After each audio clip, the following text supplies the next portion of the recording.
This is Autoline After Hours with John McElroy and Gary Vasilash, episode 540 for January 21st of 2021. Gentex is a whole lot more than just about mirrors. Watch Autoline After Hours live at Autoline.tv every Thursday at 3 p.m. Eastern Time. That's 12 p.m. Pacific. You can subscribe to this podcast for free by searching for Autoline in iTunes, Stitcher, or YouTube. Autoline After Hours is brought to you by Hyundai, Bridgestone Tires, solutions for your journey, and by Borg Warner, propulsion solutions that support a clean, energy-efficient world. Gary. John, how are you? Doing okay. How about you? Good. You know, it's one of these.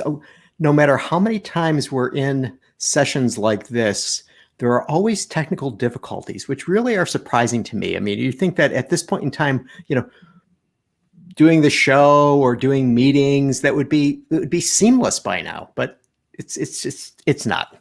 It's not. So, no, it's crazy, but whatever. We'll deal with it. So, all right. You usually have something special that happened in this day in history. I know, and last week you just completely nailed it, which was very surprising. So I'm going to give you a big clue on this one, okay? And this is even closer in time because last time we were talking about Henry Ford and early days. Okay, this is 1981. Okay, 40 years ago, 1981. A car with an absolutely timeless design went into production. Ooh, Oh, I know what you're talking about.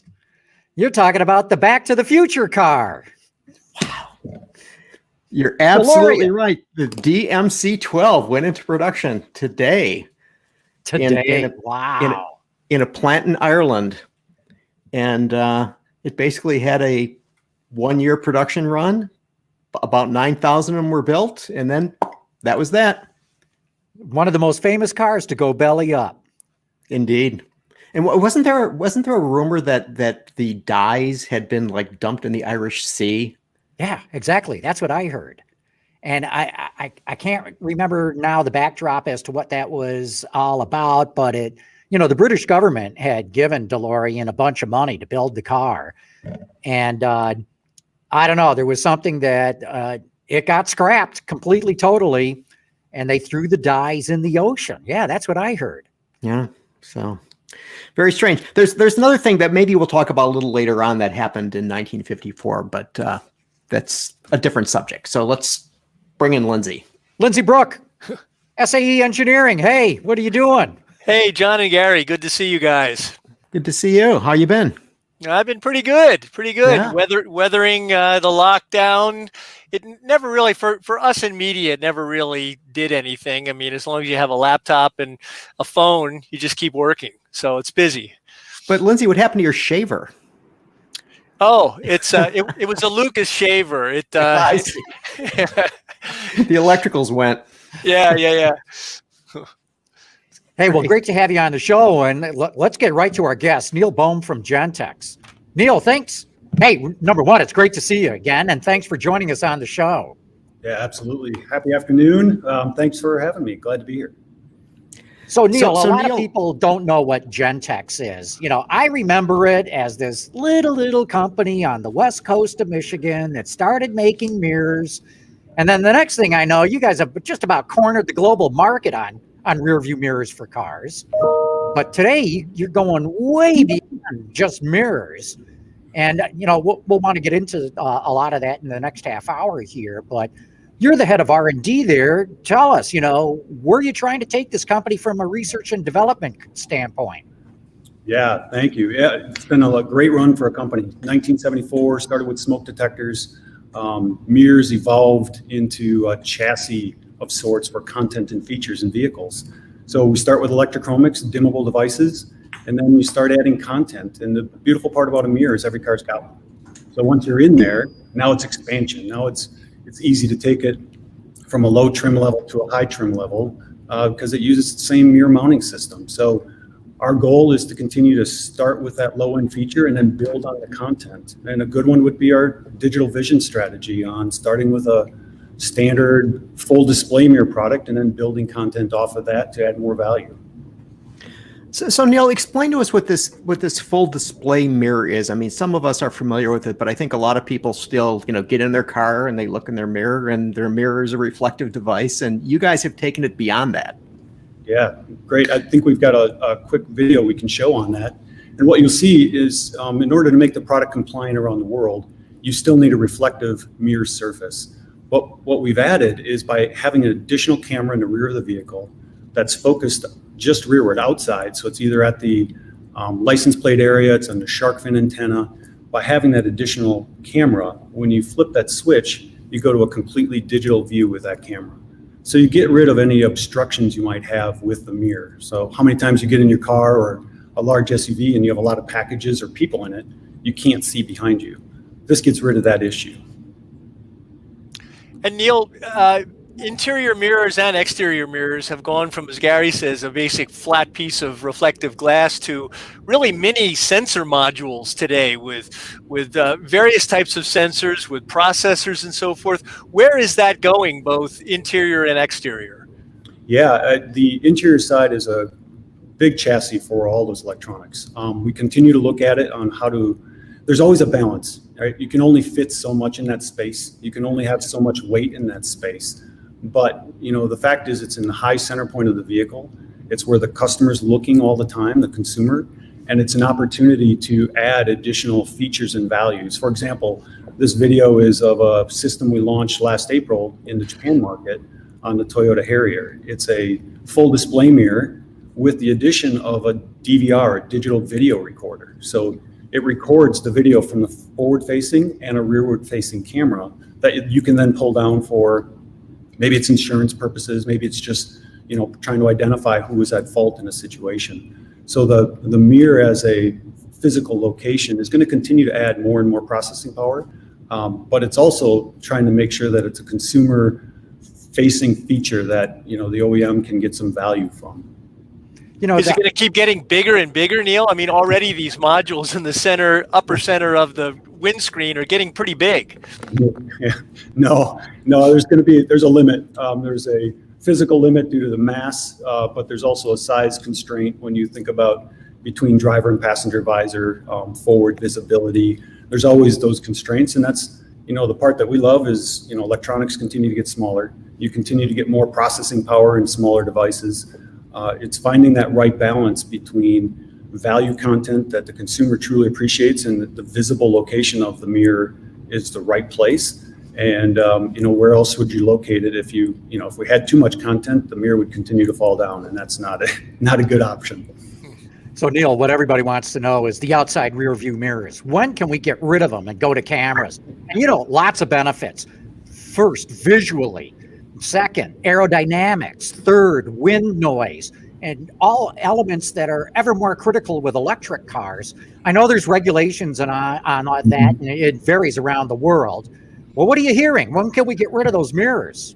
Yeah, I think that, our opinion is that's going to be a phased process over the next 10 plus years. I think one of the challenges with that is getting consumers down the path of actually valuing that digital content for the cost of that content. If you look at it in a standard drivable vehicle, if you're going fully autonomous, obviously mirrors aren't required. Nobody's driving a car, you don't need that area. But when you start having vehicles that multiple people share, some people have a really hard time driving with a display. We find this with our full display mirror product, that ability to focus on that two-dimensional object being the display versus focusing at infinity when you're looking at a mirror makes a big difference. And, we see 80 to 85% of people love it. There's 10% that struggle. And if you don't have that mirror, it's now not a drivable vehicle. So we see it's going to take a little longer because the consumer adoption is going to take time.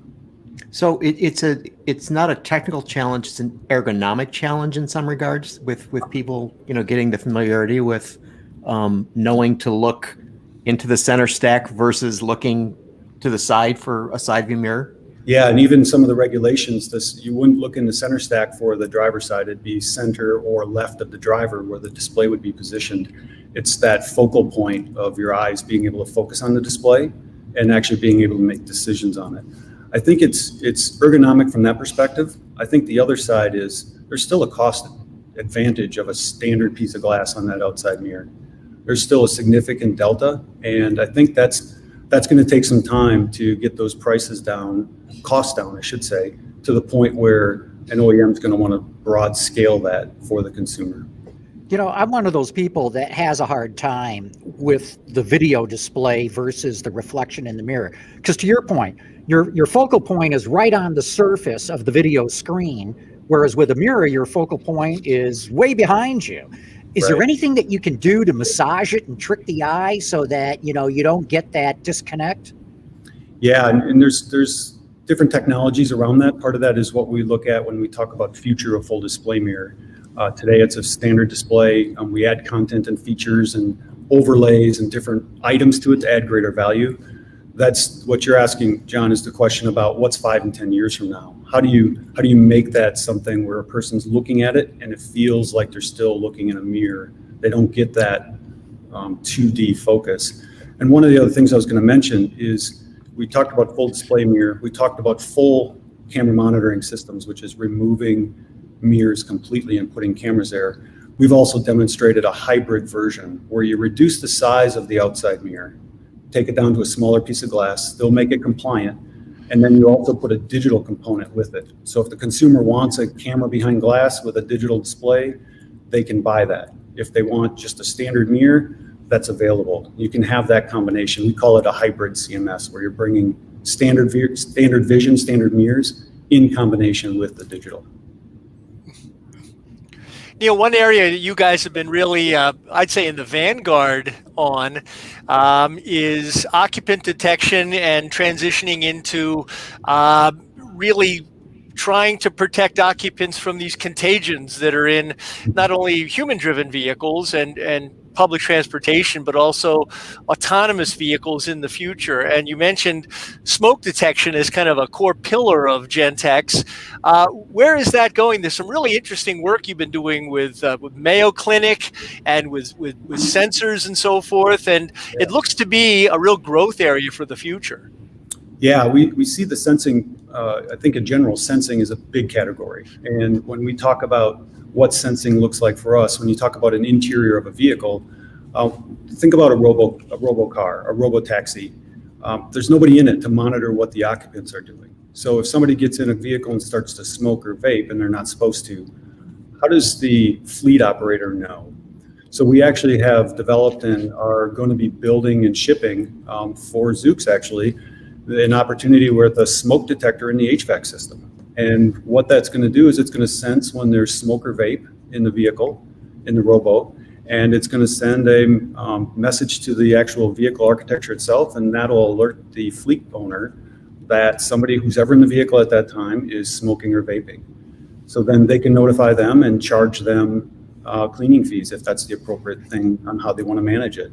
So that's one area of the sensing we see as a continual evolution. As cars go autonomous, there's nobody monitoring. And then how do you use your capabilities? Smoke detection is something we've been doing since the late 70s. So use particle sensing as a way to help that new vehicle platform.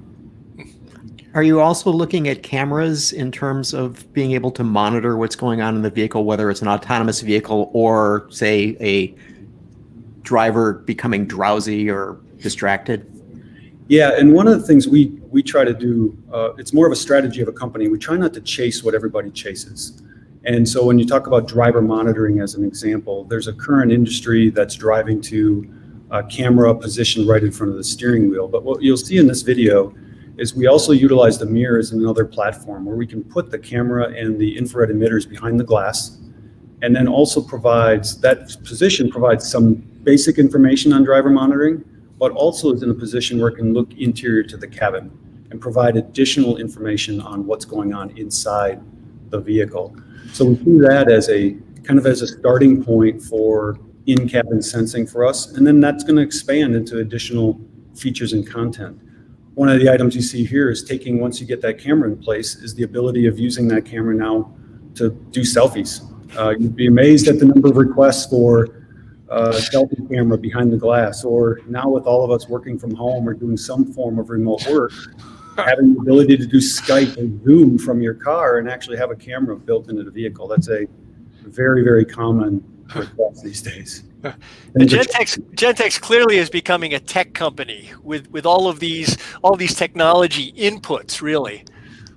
Yeah, and that's, we use the mirror as a great location to start, but we do a lot of content outside the mirror as well with our HomeLink products and some of the other technology areas. So we try to build off some of our core competencies of the basics of hardware, software, mechanical, but we have a great materials team. We do a lot of chemistry. We do a lot of coatings, and what we try to do is leverage all of these together to create new technology opportunities.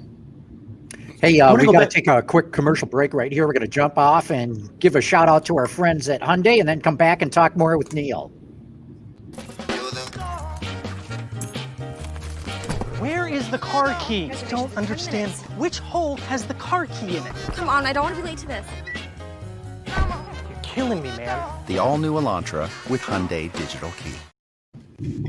Okay, we're back. Go ahead, Gary. You had a question I cut you off on. You were mentioning the HomeLink, which I think is one of the best inventions of all time.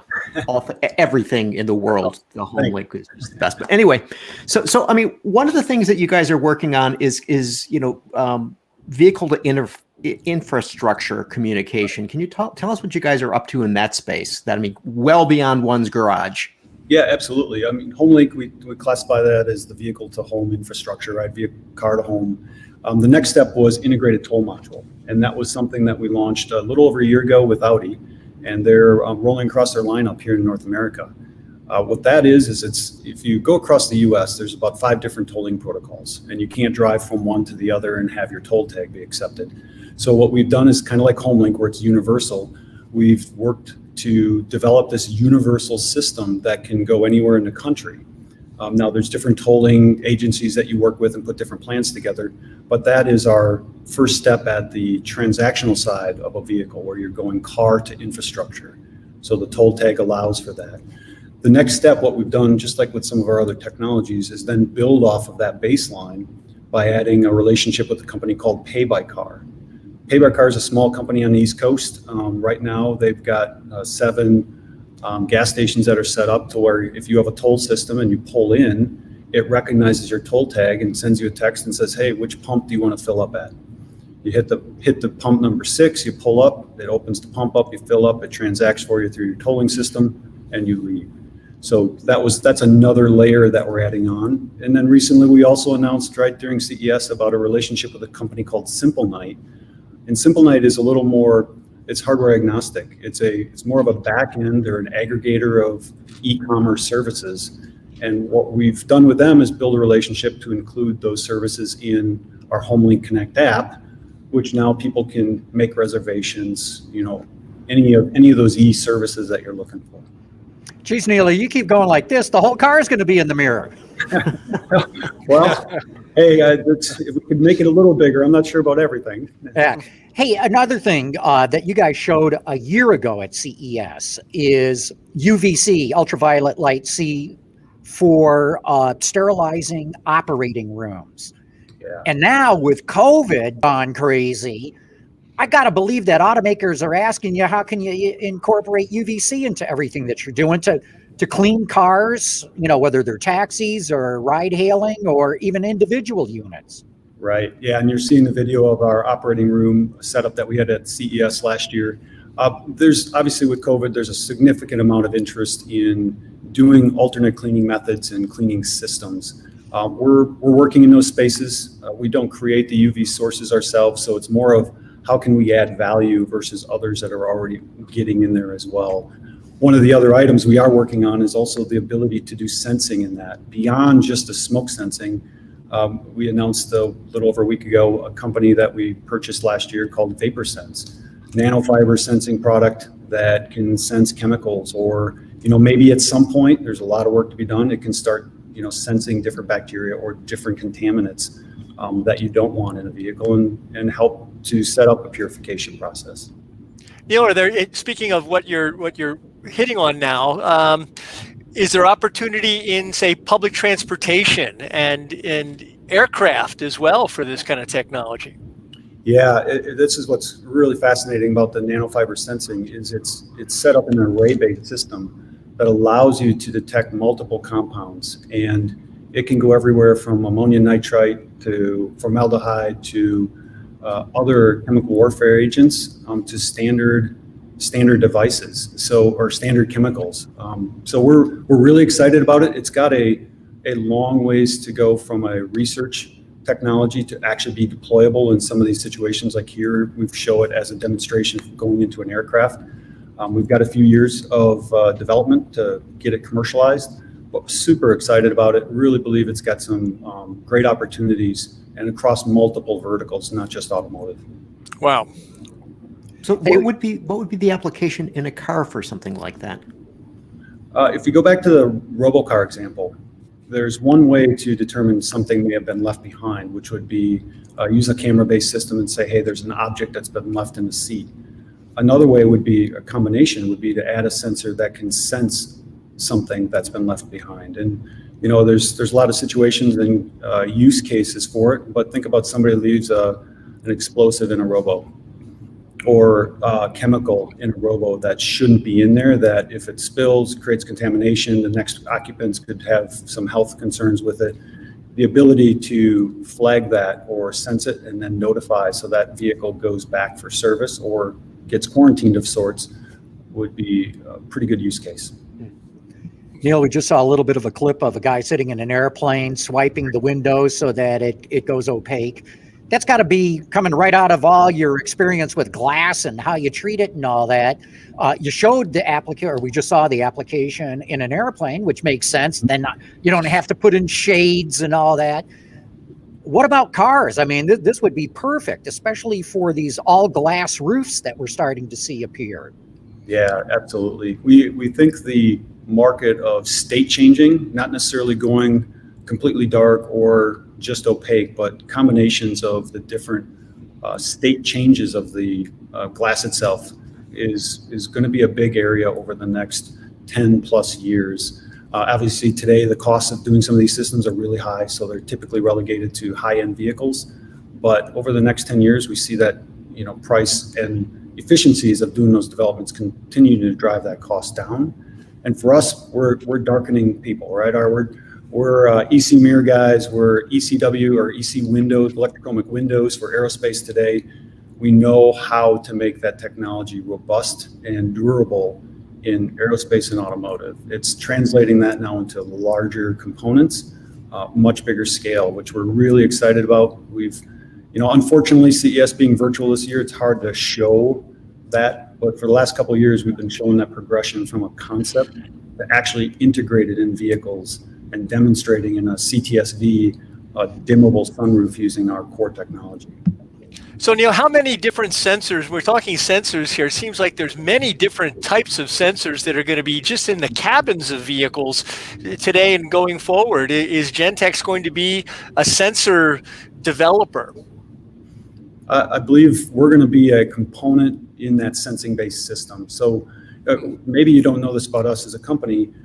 We make 60 million little light sensors a year here in Zeeland, Michigan to use in our mirrors. And so when we talk about the ability of creating and developing sensors, absolutely, that's a great strength of ours. Driving those in the applications, we're going to be part of a multi-tier solution at the interior that's going to be driven by our customers. Wow. What's the competitive landscape in this whole mirror sphere? I mean, it seems very interesting to me. You guys are really pushing a lot of technology. I mean, is this something that you're trying to get ahead of the competitors, or what's it like? Yeah, that's a great question. I'll use round numbers. For auto dimming or darkening mirrors, we're about 92% of the market share. Wow. We've been very, very fortunate over the last 20 plus years that as the market's grown, we've been able to maintain that share and actually even grow it. One of the things we think is a big competitive advantage for us is we're very vertically integrated. Our electronics is here. Our manufacturing here is in West Michigan. Our clean rooms are here. We process all of our glass here. We create our chemicals and synthesize our chemicals here in West Michigan. So by having a lot of that vertically integrated, we're able to move technology really fast. And when we launched our first full display mirror with General Motors on the CT6, that was our Generation 1 product. Before that actually hit production, we had the Generation 2 part already going into tooling. And the concepts for a Generation 3 were already on paper. So what we view it as, if we don't reinvent who we are and challenge ourselves, somebody else will do it for us. And Neil, I got to believe you're patent protected too. You must have killer patents, because nobody gets away with 92% market share in the supplier business. yeah, it's another area of, call it dumb luck or very fortunate or good planning. But we do have a great patent portfolio, which has helped us to kind of create that moat and protect some of these core technologies that we've been utilizing to build off of. Well, we talked about HomeLink earlier. Same case, right? I mean, you got 100% market share there. That's exactly right. And that was a product that we've been developing and using for an extended period of time. It's a great technology. It's a great moat of intellectual property around it that has truly separated it out from the competition over the many years, and it's proven to be successul. Now, I like that metaphor, moat of intellectual property. Well, some people use intellectual property as an offensive tactic, and we look at it as a way of, hey, we'll be offensive if we need to, but as we drive it, it helps to create a barrier. And that barrier helps to drive separation, which helps to drive the innovation to different levels. Hey, Neil, what else? We've asked you a bunch of questions. What are we missing here? We talked about a lot of things. Dimmable glass was a big one. We talked a lot about the sensing, which is a big area right now. Too bad, again, we weren't at CES. You would have been able to see some of the cool demo properties that we've had. Another area is, talked briefly on medical, but I won't get into medical. We've been working in some spaces there to expand. But I think otherwise, John, I think you hit all the big areas. But I find that fascinating. You just mentioned medical. I mean, the company's diversifying, because you don't want to have all your eggs in the automotive basket. I mean, look, we all love the automotive industry, but you don't want to have all your eggs there. That's right. And, one of the things, the Mayo Clinic operating room was a really interesting project, the one we showed last year at CES. Here's an automotive guy with one of the world-renowned hospital systems, Mayo Clinic, out of Rochester, Minnesota.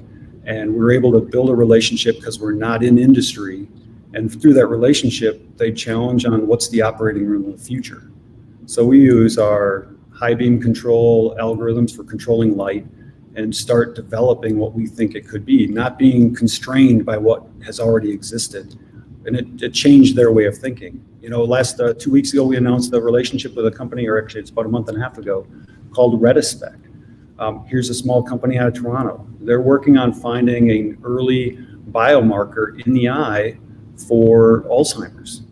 So here's a company doing hyperspectral imaging, image processing, AI on the back end, and that's what we do. So we formed a relationship with them to help them bring this product and commercialize it so that it's non-invasive. It finds these biomarkers early for Alzheimer's, so there's an opportunity to find a cure or find a way to slow it down. So some cool opportunities tied back to some of our core competencies.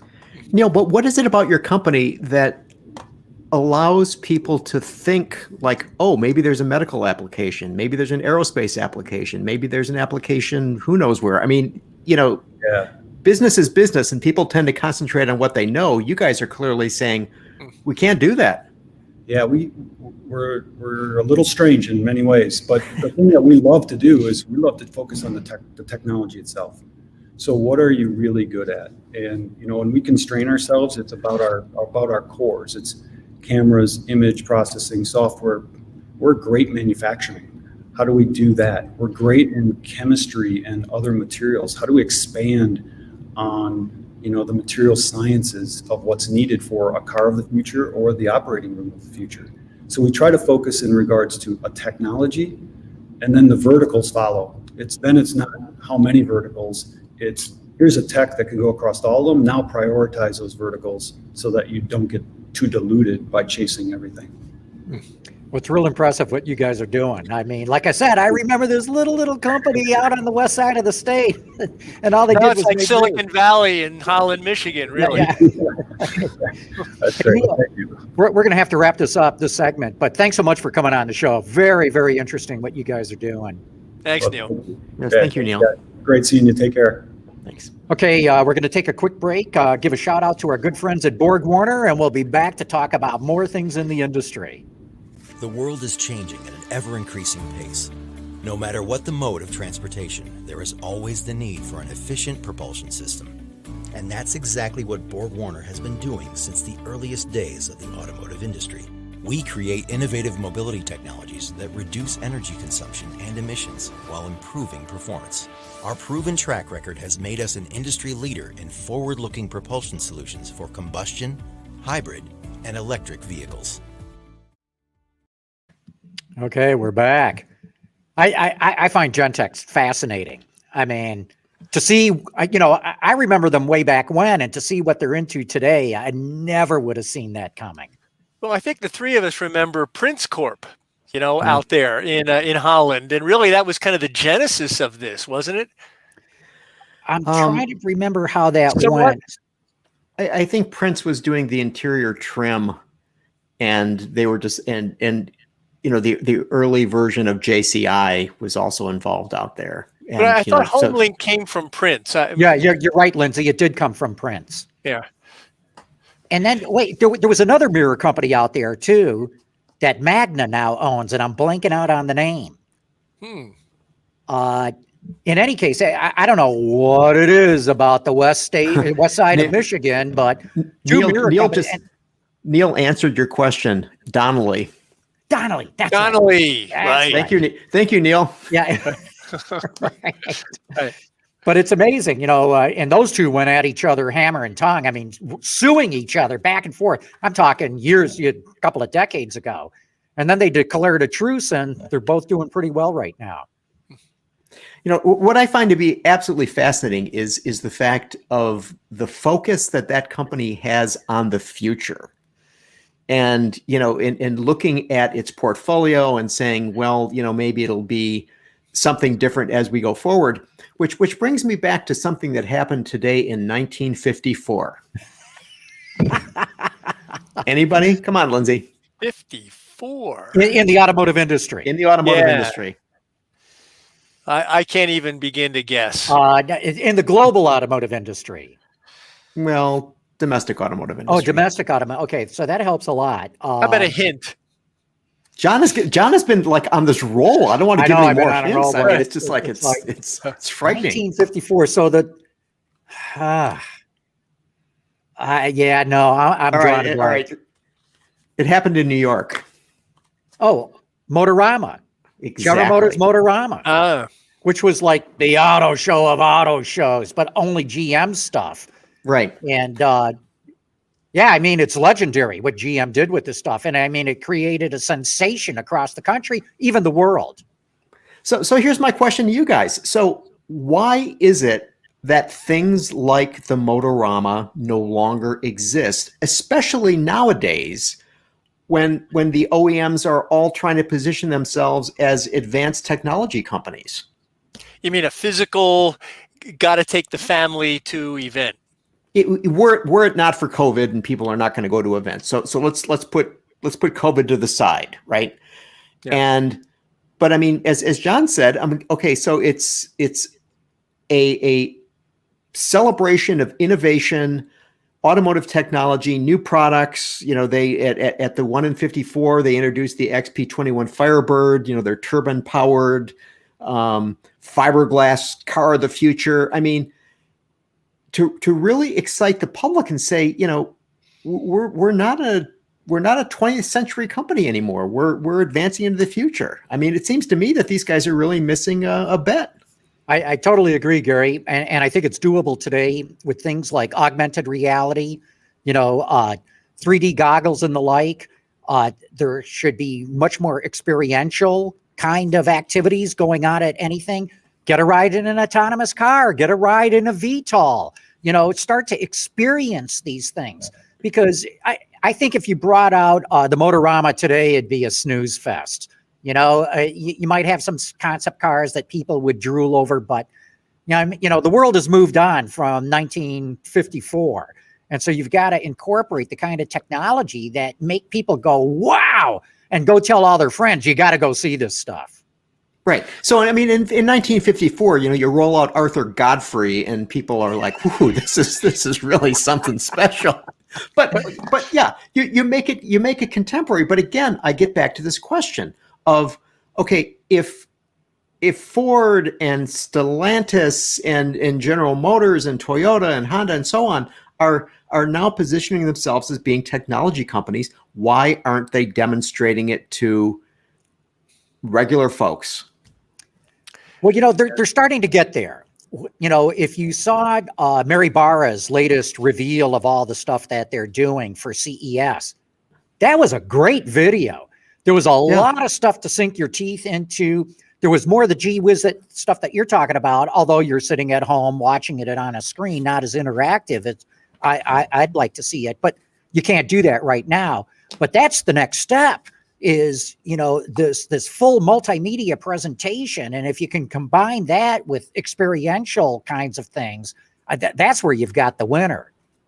Yeah, I don't understand this either. And really, I guess John mentioned CES. I guess CES has kind of filled in some of that blank, but there's still the need for humans to see something, to be there and experience things, hear them, see them, being the same kind of room as the VTOL or the self-driving car in the self-driving car. And I don't understand it. Maybe it's a generational thing. It's kind of like seeing when you go back and see even the first generation of Star Wars movies. The technology at the time was like, wow, look at these lasers and, spaceships flying around, etc. It looked much more real than, say, the 50s and 60s. But now when you see them, they're really kind of old-fashioned. And so how do you make that leap that people were making? I mean, GM did show in 54 and in the 50s self-driving vehicles and videos of them, and we've all seen them today. But how do you replicate that and really take people into the future today? And that's the challenge when you can see it all on your phone. I mean, it's like those of us that have kind of older kids, when you show them something that really wowed us, it doesn't wow them. How do you continue that wow factor? And of course, when you have a physical space, it's very expensive for these companies, very expensive to have to rent the space and have the backup and logistics and the IT and so forth. So I don't know. It's, I think one thing I wanted to mention on the show today was this transformation from the Detroit show to this event in Pontiac, and to see how that can be pulled off on kind of a smaller scale. But I think what we're talking about is being there. They're having, close to my heart, a Can-Am racing reunion, so to speak, with Jim Hall. And this was a real confluence between horsepower and aerodynamics in open cockpit sports car racing. My favorite all-time racing series, just bringing those cars there, a little bit retro today, but still you can see the kind of beginnings of this. But people will want to be there on that little track in Pontiac with these cars and future cars and everything else. But is it enough? I don't know. All right, so we got to give people some background here. I mean, so we know what's going on and what you're talking about, but I think many people don't. Okay, so basically, the Detroit Auto Show announced that it was going to be, in effect, changing to an event that'll be held at the M1 Concours. And who did we have on the show? Oh gosh, I can see him. He used to work at Continental, then he's at TI. Oh, Bill Kazira. Bill Kazira, remember? And he has garages at the T1 or M1 Concours, so which is a track out in Pontiac. And so it's a private car club with a track. And garages, and some of the members have put a couple of $1 million into their garages. I mean, that's the kind of money that's being spent there. Penske's got a garage, Kazera's got a garage, and it's Ralph Gill's got a garage. I mean, the list goes on and on. It's a who's who of the Detroit automotive community. I think John McElroy probably has a garage there. No, he's got a garage, but it's attached to his house. Yeah. So anyway, there's also an event space that is being built out there. So they're going to be holding an event called Motor Bella. So it will not be the Detroit Auto Show. It'll be Motor Bella, and then there will be a variety of events that people will be able to participate in, in lieu of the normal Detroit show. But Lindsay, to your point about, how expensive it is for these companies, I mean, aren't they going to get a hell of a good ROI if suddenly they're the, the VTOL company or the mobility company, the transportation company versus the car company? Yeah, I think this whole move into aircraft is just interesting. I'll believe it when I see it, because I've heard this many times in the past, but recently, I think FCA, right, Stellantis talked about getting into this area, Hyundai into it. Our friend Sandy Munro has been preaching kind of short distance VTOL, STOL, aircraft cars for decades. So it'll be interesting. I wish these guys luck, but I think that's the very kind of experiential activity that people would want to see. What do you think, John? In terms of what? Well, in terms of whether it's necessary to put butts in seats on things like flying cars, or whether it's sufficient for them to experience it virtually. Well, no, I mean, virtually you can do stuff that it comes very close to simulating real life, but you can't replace real life. I mean, to get up and go in a VTOL would be a wow factor. There'd be a line to get into these things if you had a show and let the public get in and ride on them. But, the auto industry is now interested in VTOLs because they're going electric and they're going to be autonomous. Exactly what the automotive industry is doing. And so the industry sees a chance to leverage its technology that it's developing right now, lighter weight batteries, lighter weight motors, autonomous sensors, and all the software that goes with it, and step into really, I would argue, the newest potential form of transportation that's come around in a century, just about.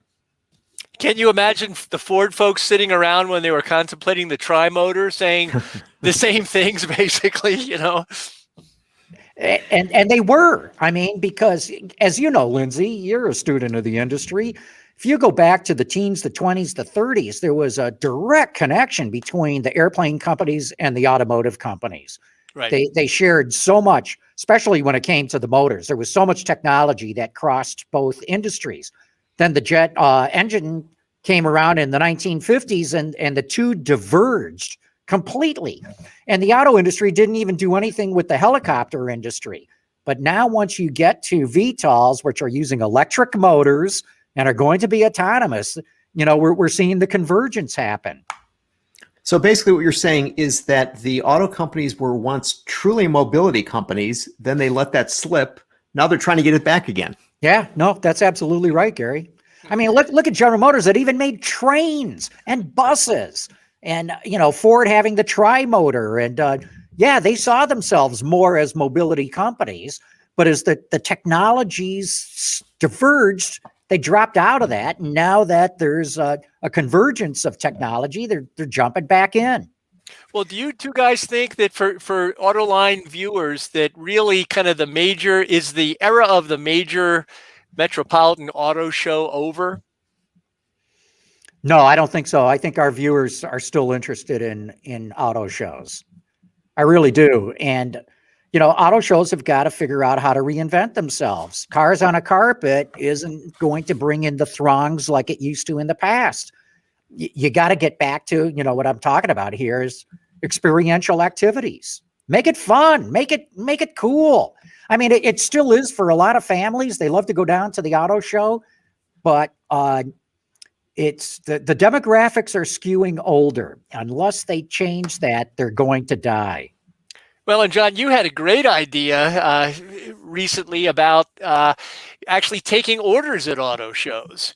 You go there, you see the car, your family's there. Yeah, this would be great to have a guy come out and with an iPad and take the order right there. Yeah, it wasn't even my idea. It was a guy that works at Lincoln who tells me, yeah, we sell cars at the Chinese auto shows, and they do pretty well too, selling those cars. And then, somebody said, well, how do you get around the dealer franchise stuff?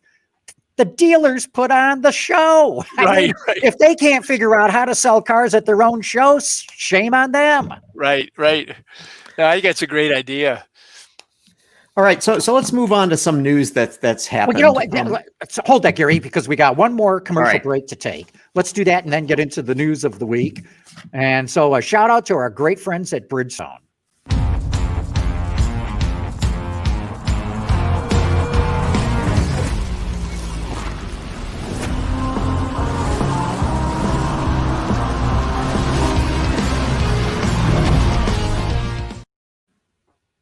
Okay. All right. So one of the things, and this surprised me, I don't know if it surprised you guys or not, but before President Trump left office, he gave a bunch of pardons. One of them went to Anthony Levandowski. Now, John knows all about Anthony, and I'm sure that Lindsay is well versed in him as well. But just for those who are not familiar with him, we've talked to him about him on the show.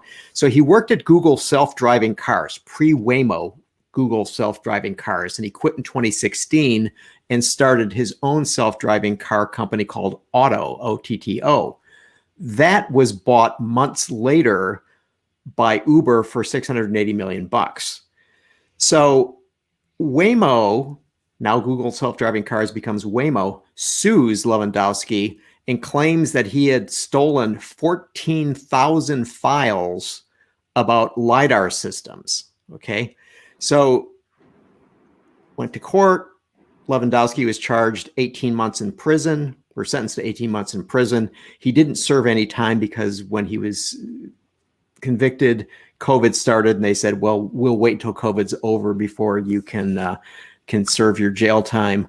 Then there was a separate court order which basically said that Lewandowski owed Waymo $179 million. Lewandowski filed for bankruptcy. He's not going to pay $179 million. But anyway, so he was pardoned, so he's not going to be serving those 18 months. Did it strike you guys as odd that a guy in self-driving car technology was given a pardon? Well, a lot of these pardons are really kind of puzzling, and I think there'll be people kind of sorting all this out for quite a while. I mean, we could talk about a number of these characters. Lewandowski's a brilliant guy. If you read all the books that have come out, Larry Burns has a book and some others about the DARPA challenges that John, personally covered back in those days, were really kind of the genesis of AVs. And Lewandowski, everybody said he was the go-to guy for answers in terms of the technology. But today, when you interview people from Waymo or Brian Selesky at Argo, a lot of times the ground rules of the interview are don't bring up Lewandowski, and so he's kind of like this kind of incendiary topic. And I think that people realize that he was very brilliant, but also maybe just a little bit loose on ethics. I don't know, but does anybody figure out these Trump pardons yet? I mean, there's a lot of people there that were on the list and weren't on the list, and it's just strange. I don't know. I don't have an answer for that, Gary. What do you think, John? Well, I was mystified too, as to why President Trump would exonerate this guy. Every car company and every supplier constantly worries about intellectual property theft. And here's a guy that, walked out the door with all kinds of intellectual property, got caught, was convicted, heavily fined, and sentenced to prison. And you let this guy out? Why? I don't get it. Now, there's rumors out there in the press that there was this pay-to-play scheme going, that if you paid $2 million to Rudy Giuliani, he'd get you off. I don't know anything about that. But, and some of the names I kind of understand why Trump would have pardoned them. But there's another one, the ex-mayor of Detroit, Kwame Kilpatrick. Right, okay, well, okay. Okay, No, we're not going to go there. No, we're not going to go down that road. All right, so also, okay, so there was an announcement made that Cruise Automation, General Motors, and Microsoft are getting together in advancing Cruise's automated driving. General Motors stock went up suddenly. Okay, what do you guys make of this? I think it's a smart move for GM. Microsoft's ballywick among them is managing these complex platforms. And you could say I think they did a pretty good job for CES this year. They were the kind of platform for that whole event. It was very complex, all these online events. That was just a snapshot of their ability to do that. It's not General Motors, Bailiwick. I think it's a good move from GM's perspective. Yeah, from the 40,000-foot view, this is an amazing trend that's going on. If you go back 4 or 5 years ago, there was a big debate going on. Is Silicon Valley going to take over the auto industry? The auto industry was saying, no way in hell, we're going to fight them. And so what do we see today? Tremendous partnerships going on between traditional automakers and the tech companies. So Amazon's tied up with Rivian. Here's Microsoft getting in bed with General Motors. Waymo's off on its own, but partnering with FCA, open to partnering with other OEMs. In China, we see the same thing. Alibaba, Tencent, Baidu, teaming up with car companies. And so here's what I see is going on is the tech industry has got to realize, we don't know anything about making cars. And boy, does it cost a lot of money to do it. And look at Tesla. They're still struggling with quality issues 10 years later. And the car companies are going, man, we just can't get enough SWEs, software engineers. And the fastest way to get them, all the people who can write all the coding that's needed, partner with a tech company that's got all the SWEs in the world. Yeah. So, this is going to sound some ways heretical, but I checked the market cap for Microsoft before the show. $1.61 trillion. The market cap for General Motors, $79.7 billion. Okay. General Motors doesn't matter to Microsoft. Okay. General Motors is this. I mean, it's just a very tiny thing. Market cap for Apple, $2.29 trillion. Okay. So it's almost like, their involvement in the auto industry is like a hobby, right? No, I don't think so, Gary. I don't think so. I'll push back on that one. So look at Microsoft. It used to be the darling of the tech industry. It was one of the first big tech companies, all software. Today in the Valley, Microsoft, they're there, but they're not on the leading edge. And if you look at all this move to mobility, everybody realizes it's going to be a gold mine. I mean, it could double the size of the auto industry. By the end of the decade, it could be a $2.5 trillion industry that, by and large, doesn't even exist right now. And I think that would be Apple money. That would be almost Apple's market cap. Just almost Apple. The market cap, right? But look, even Apple wants to get in on this game. And so the tech industry recognizes that mobility is the hot thing right now. It is the growth engine for this decade. And I think Microsoft probably needs GM more than GM needs Microsoft, honestly, because GM could turn to any other kind of tech company that's out there to do a program. I think Microsoft might have even been the one that initiated it was probably somebody at Satya, whatever his name is, probably called up Mary and said, let's do something. Yeah, I think it makes a lot of sense. As we've talked on the show before, data is the pot of gold going forward. And it's a great point about, you can put down the old Detroit industry, the 20th century auto industry and so forth, but it's still competencies that in the basic techniques that we three know, and how tough it is to get it right, that is still escapes or these tech guys don't want to get involved with. They can't get involved with at this point. I only sort of agree with both you guys on this because it just seems to me like this is money that they're going to find in couch cushions in Redmond, Washington. I mean, it's just like, it's extra and it's, so look at that. That's good. Let's go put it in the pop machine. All right. So, okay. Apple. Okay. We've heard this week that Project Titan may come to be. There may actually be a motor vehicle in 2024 that will be coming possibly from Apple via Hyundai Motor Group. What do you guys think? I think Hyundai blew it. If you're in talks with a car company or if you're in talks with a company like Apple, they chop your head off if you go public with it. And, Hyundai came out and said, we're talking with Apple. And you've heard crickets since then. I'll bet the deal does not happen with Hyundai. I think they blew it. Yeah, it's interesting. The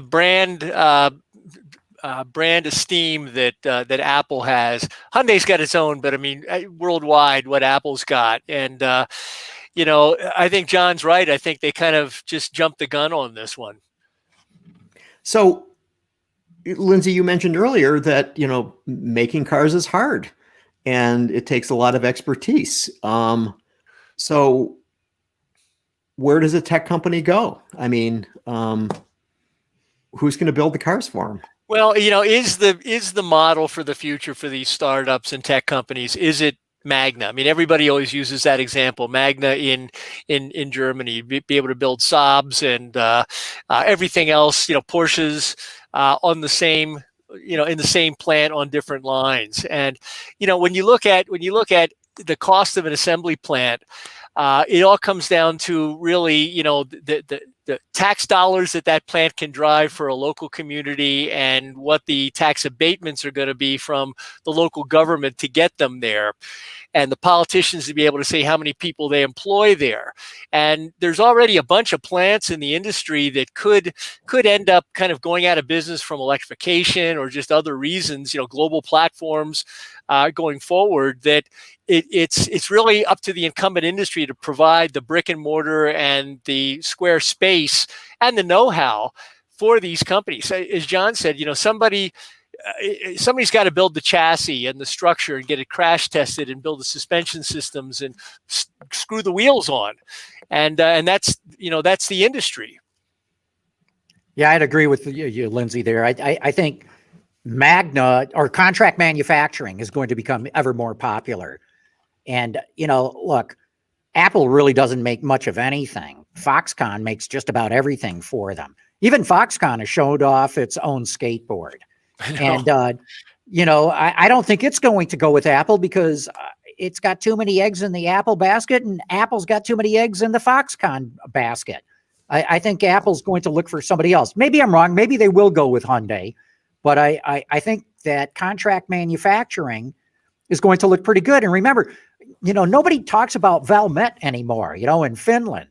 They do contract manufacturing. They've made Porsches, and I think they did the convertible Smart. And I think they're even building cars today, though I haven't kept track of what they're making. Yeah, Saab and Volvo.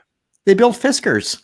Fiskars, right? Yeah. Well, they were. Yeah, that's right. They did build the first Fiskars. All right, but here's my question to you guys. Okay, why did Apple talk to Hyundai? What is it about Hyundai that was appealing to them? I mean, I don't know that Hyundai has all kinds of extra plant capacity in its facilities in the U.S. I mean, it's interesting to me that is the one.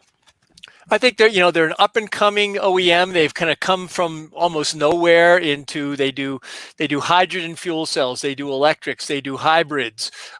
Ultimately, they build ships as well. I mean, they're kind of like what Mitsubishi is in Japan, kind of they build rail cars, these kinds of things, and so they have expertise in all these sub areas that would be, I think, attractive to a tech company if you didn't want to get into the politics of the incumbent industry, the old school industry. Yeah, I totally echo what you're saying there, Lindsay. Hyundai is a powerful company. They areas.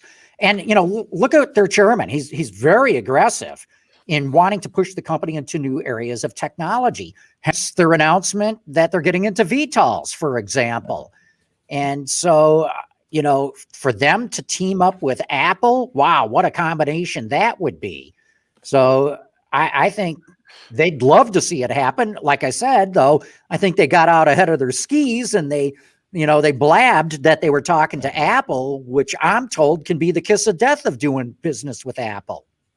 So do you think this is a little bit like the rumored thing that had happened a few years ago with Ford and Waymo? It's interesting you mentioned that.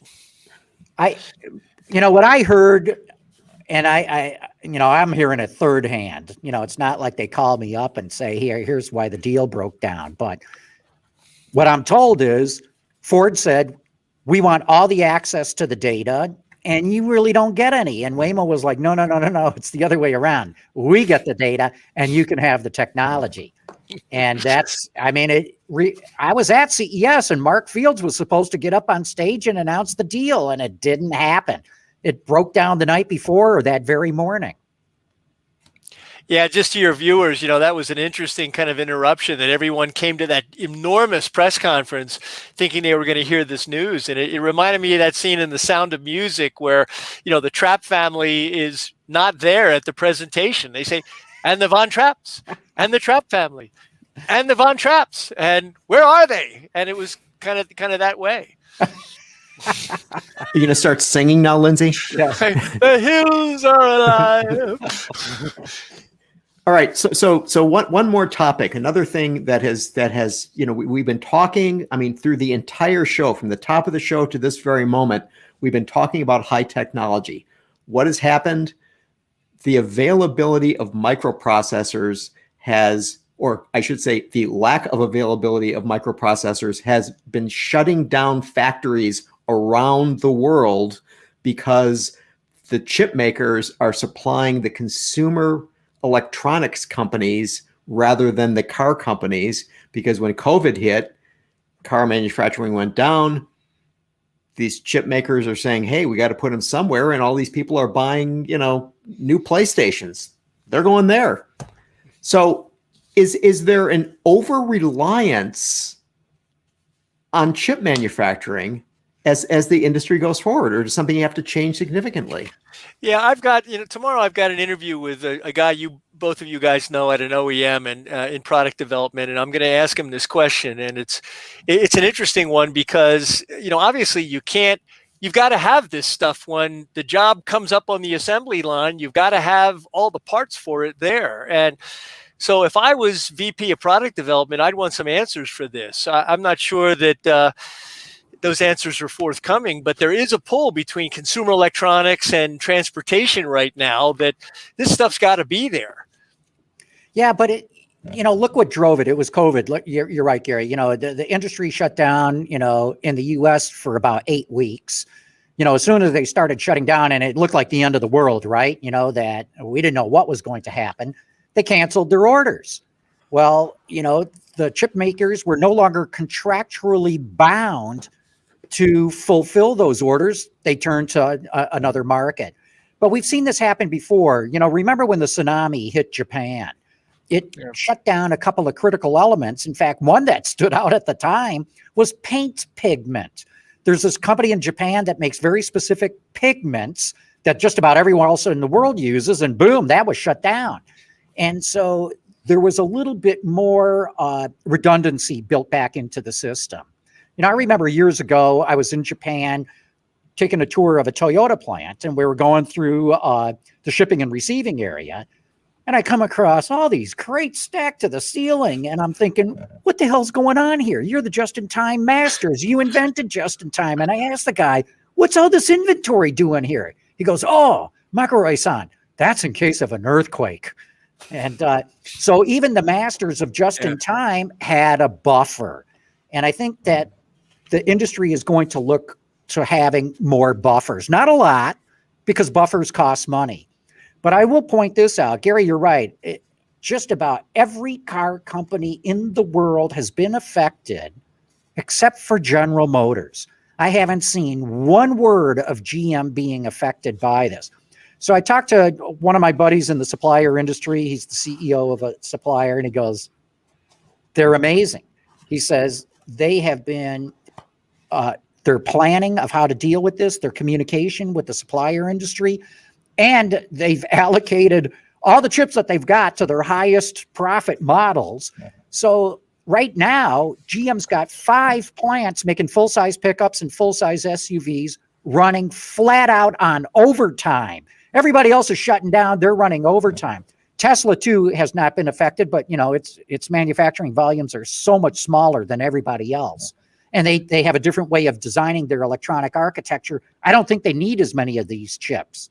But those are the only 2 in the industry that I haven't seen one word written about or reported that they've had their manufacturing affected by the chip shortage.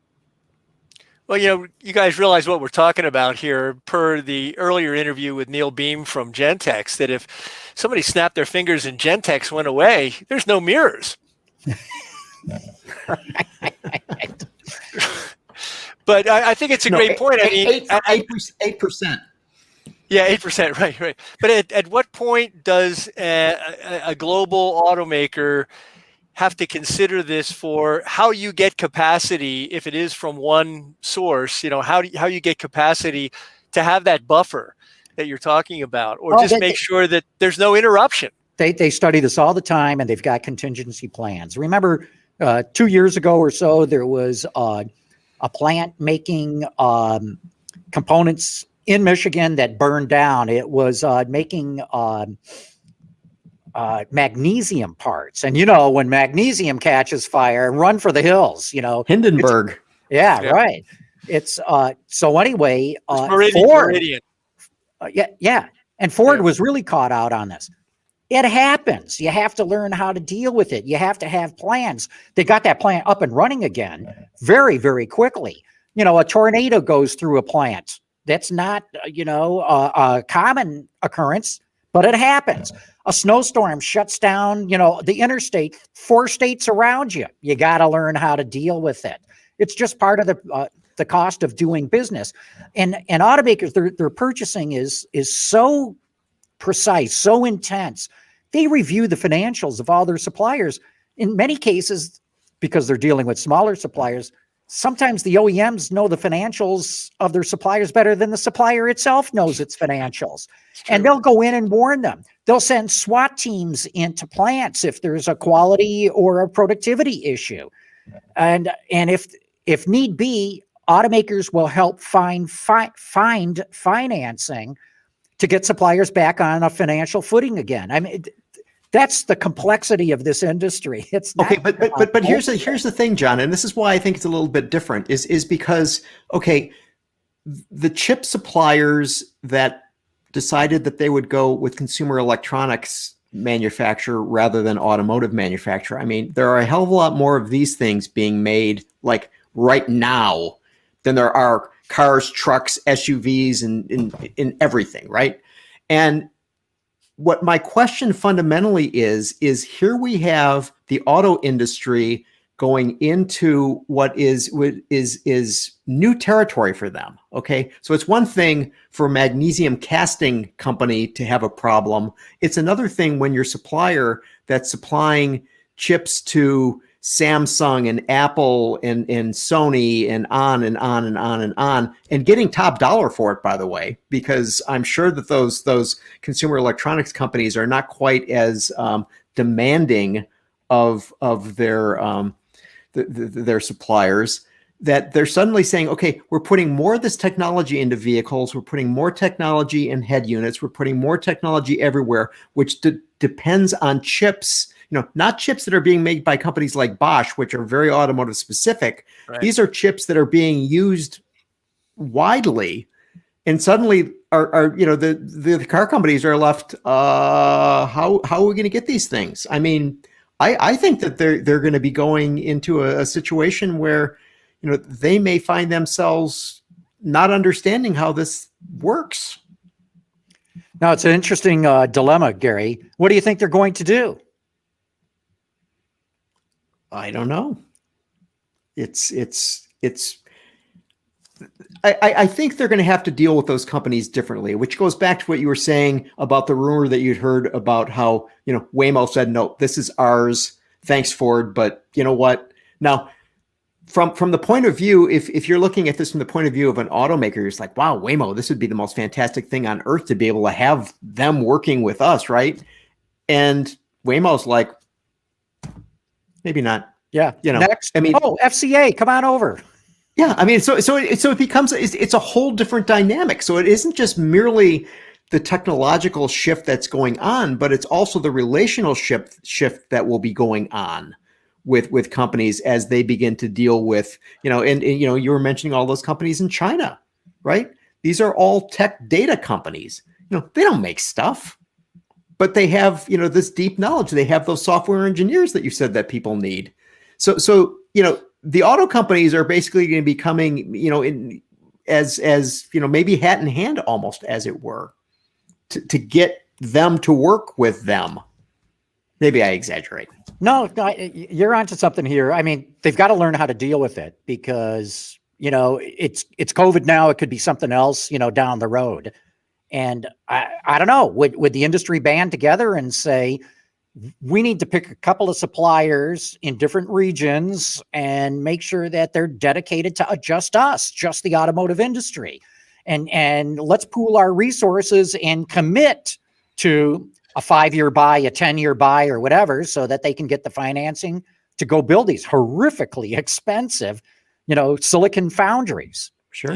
Yeah. Fab plants. Yeah. It is interesting, Gary, what you're saying though about, many components is automotive spec. It has to meet a very, very high standard in terms of thermal and, 200,000 mile durability and things that many consumer electronics don't even come close to, because in 2 years you're throwing them away. I mean, they're almost planned obsolescence to the nth degree. But it's interesting to me that there are systems in your phone that you held up and in the head unit of a car or an ECU or something that would be identical or very similar technology. So does the consumer electronics device have automotive spec chips in it, or is the automotive spec, I don't know.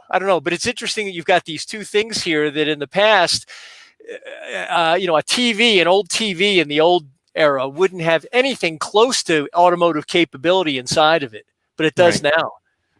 Yeah, I just think of a company like NVIDIA. Okay, so NVIDIA's technology really came to exist because of the gaming industry. Right. Okay? And Otto's all excited, like, woo, we can do these things now. You know what I mean? And some kid has been playing in his basement or bedroom for years with this stuff, right? And so if you're NVIDIA, you're saying, oh yeah, the automotive is very important and they're deeply into it. But on the other hand, when they have one of their big events, I mean, a lot of it has absolutely nothing to do with the auto industry. And, if that's part of their business, they're happy. And if it's, but if they can sell to, a new gaming computer, there's going to be a lot of those gaming computers sold, and they're going to make some good margins. All true. Well, let's come back in about 5 years and see if they listen to us. And just think, we'll be like 3D on everyone's computers in 5 years. Maybe. Well, hey, I think we got to wrap it up. Optimism. Yeah. Lindsay, thanks for coming on the show again. John, thanks as always. This was an exceptionally fun, wide-ranging conversation. The three of us get together, and it's always wide-ranging, but these were great topics. Yeah. And we got to hear you sing. Oh, man, an encore. Yeah. Okay, we're going to cut it right now. See you, Lindsay. See you, Gary. Bye. See you. Thank you.